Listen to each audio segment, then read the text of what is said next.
जय माता दी दोस्तों, नवरात्रि की ढेर सारी शुभकामनाएं। मैं सांत्वना पांडे, आप सभी का मेरे चैनल पर स्वागत है।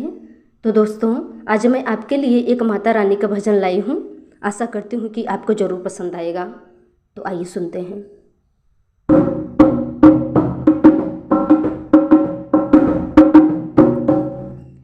चुनर सोहे मोरे